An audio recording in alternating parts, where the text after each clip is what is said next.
Hey guys, welcome back to my channel. I'm Whitney, and today I thought we would do a book recommendation tag. I've seen this from several other booktubers and I thought it would be fun to join in. So let's get right to it. So this book tag has 15 questions and it's basically just books that you would recommend. And so the first book is a book you tell people is your favorite. And for me, that has to be Anne of Green Gables. Anne of Green Gables is something that I read as a child and I'm experiencing it again as an adult because I'm rereading it with my daughter. We're listening to it on audio and it's just been such a wonderful experience, and this is definitely one that I tell people is my favorite. So the next question is a book that is your guilty pleasure, and I don't know. I don't really have guilty pleasures. I'm not going to read something that I'm embarrassed to tell people that I've read. So I kind of interpreted it as more of a light and fluffy book, not a serious book or not one that is well known. So my pick for that is The DoOver by Sharon Peterson. It's just a light and funny. I laughed out loud a lot when I read this. It's a romance. It's a closed door romance. And it starts out with our main character in the dentist chair and she's getting her cavity filled, and on live radio she's getting dumped by her boyfriend. So she creates these anti-New Year's resolutions where she's gonna stop trying to find the love of her life. She's gonna stop trying to lose weight. She's gonna stop trying to do all of these things. And in the process, she realizes that her life is actually pretty great, and a lot of these things that she's trying to stop focusing on are just coming naturally now. And it was just a really fun read. Okay, so the next question is a book everyone loves but you. I guess this is not really a recommendation but an anti-recommendation, and I got two for that. One is Dune. I thought it was a slog. It was really hard for me to get through. It was boring in a lot of places and I just did not understand the hype. Another one is more of an author. Everyone loves Kristen Hanna, but I don't really like her books, the books that I've read. I've read several. I feel like she tries to make you cry just to make you cry. You know, like the last one I read of hers was The Four Winds, and everything is set in the Dust Bowl era, and everything that could happen to a lady in this period of time happened to our main character. And I'm like, why are you, like, it's just like a punch and a punch and a punch, an emotional punch. I'm just like, enough. I think you're just doing this to get a reaction out of me. And I don't know. So a lot of people obviously really enjoy her books and they're just not it for me. Okay, so the next question is a book you read the fastest. And I'm going to recommend Starfish for this one. It is a middle grade book and it's written in verse. And so it was so fast for me to fly through, but it was so good. It was about a young girl who struggles with her weight and her body image and bullying, and her best friend moves away, and so she feels like she's all alone, and it's just her struggle of trying to figure out who she is outside of her weight. And even her parents kind of, maybe one more than the other, gives her a little bit of grief over that and is trying to fix her. So she has to have these hard conversations with her parent, and you just see a lot of growth throughout the book from this character. And I think it's an important book for all middle grade ages to read. It was really good. Okay, so the fifth question is a book that deserves more hype. And for that, I picked This Tender Land by William Kent Kruger. I loved this book so much. It was my favorite book I read in 2021, and I haven't seen a lot about it on BookTube or anything like that. It follows Odie and his brother Albert, and they are white children who live in an orphanage for Native American children, and they're the only two white kids in there. And something happens that they have to flee for their lives, that a crime has been committed and they have to get out. And so this follows them, and they bring along Mose, who is a Native American orphan, and a little girl named Emily, who has just had a devastating blow to her life. And so they find a canoe and they hit the Mississippi, and it's a summer of a journey for them. And I loved this book so much because it felt almost like a modern day classic, It had the found family vibe that I love, and it was just kind of like an adventure. It reminded me a lot of Huckleberry Finn and Tom Sawyer, and the way that Mark Twain wrote about their adventures on the river. And I would definitely recommend this. I think it deserves more hype. It was a great one. Okay, so the next question is a book that is becoming a movie or a TV show. And for this one, I picked Lessons in Chemistry.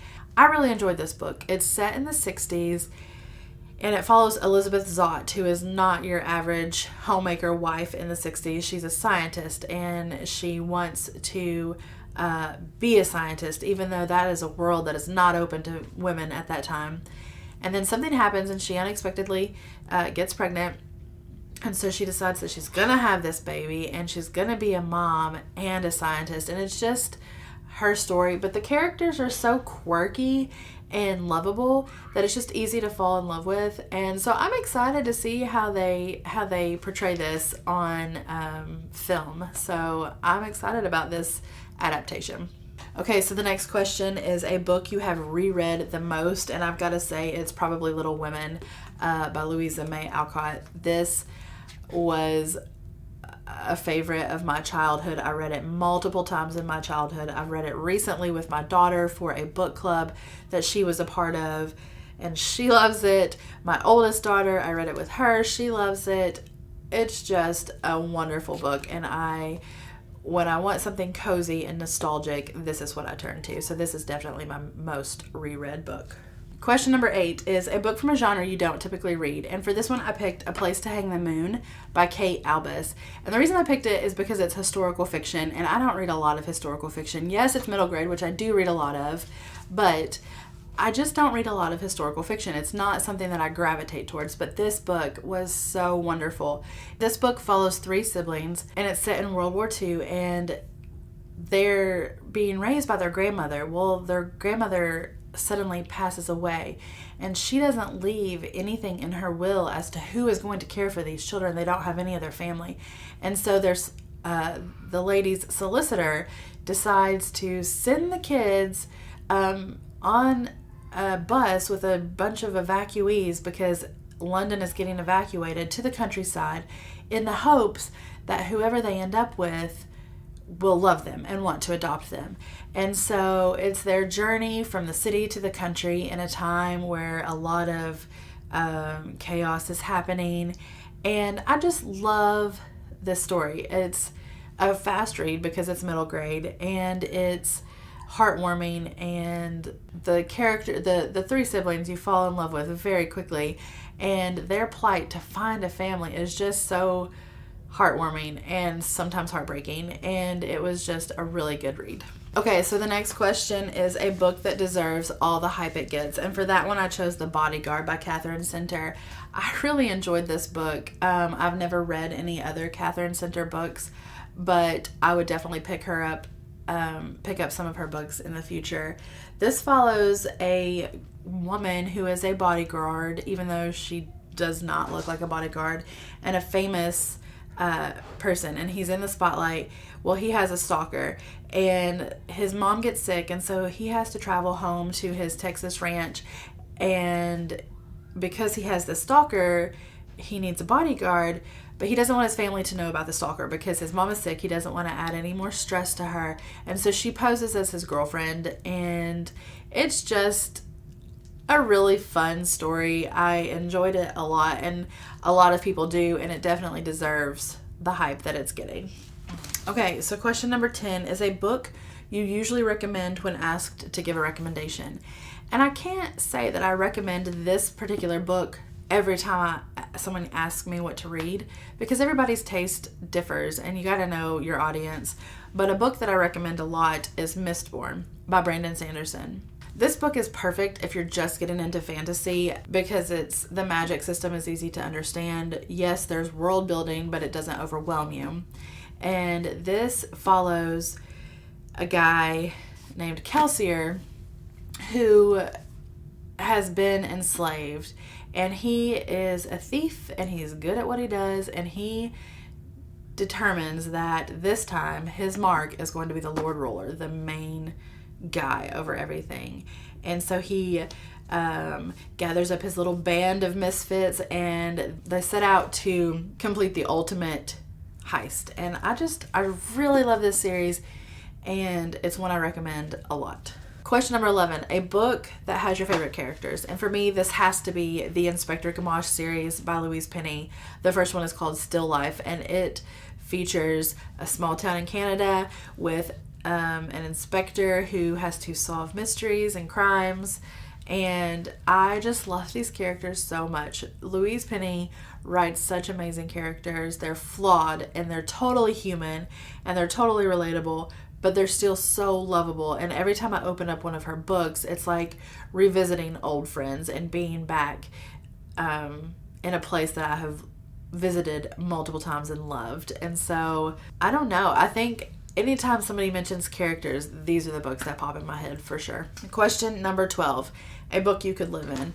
So this one threw me for a little bit because there are tons of books that I would want to visit, but I don't know if I would want to live there. So I chose the Medford series by Jan Karon, and it's in a small town. It features Father Tim, who is a bachelor pastor of a church in the town, and his life gets turned upside down by a young boy and a dog and a new neighbor, and it's just so cozy. And when I'm wanting something cozy and familiar, I pick these up. I read these years ago, but I still look at them fondly. And the way that Jan Karon writes about the small town and just the day-to-day happenings makes me think I could live there. Also, it doesn't hurt that I'm from a small town, and so small towns are familiar to me, but I would definitely live in Medford. Question 13, a book you thought you'd hate but ended up loving. I chose Other Birds by Sarah Addison Allen for this one. It is a book with magical realism, and I just don't typically like those books, but I picked this up on a whim, and I'm so glad I did. It features a young girl who her mother left her an abandoned apartment in her will, and so she is going to claim this at the Delawisp. It's this old rundown cottage, and there she meets a secretive neighbor, two old busybody neighbors, and it's just so good. Found family. That's just my favorite thing in a book, is found family, and of course it's all about that. And then there's a little bit of a mystery because she didn't really know her mother, and so there's a little bit of a mystery there as to why she left her this apartment, what's going on, all of that. And it was such a good, heartwarming book, and I'm really glad that I picked it up despite my hesitation. Okay, question 14, a book that made you cry. I'm a crier, so there are lots of these books, but I chose Where the Red Fern Grows by Wilson Rawls.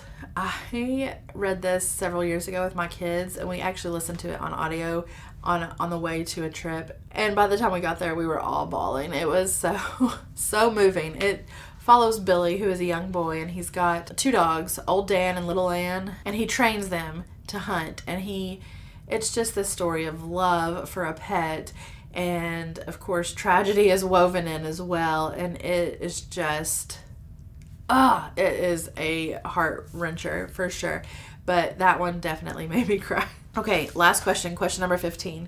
A book you wish you could read for the first time. For that, I chose Persuasion by Jane Austen. This is my favorite Jane Austen, and I wish that I could read it for the first time and see it with new eyes and fall in love with the characters for the first time. So this follows Anne Elliot, who has the love of her life is gone, and so for 8 years she's carried this love in her heart, and when they're reunited 8 years later, it's just such a good representation of a second chance. Life is giving them a second chance, and so does Anne take it despite her circumstances and her family and everything else, or does she once again squander what was given to her? So this is my favorite, and I really wish that I could read this one for the first time again. Okay, so there you have it. There's the book recommendation tag. I'll leave the questions in the description below if you want to do it, but I'd love to hear some of your recommendations as well. Thanks for watching, and I'll see you next time.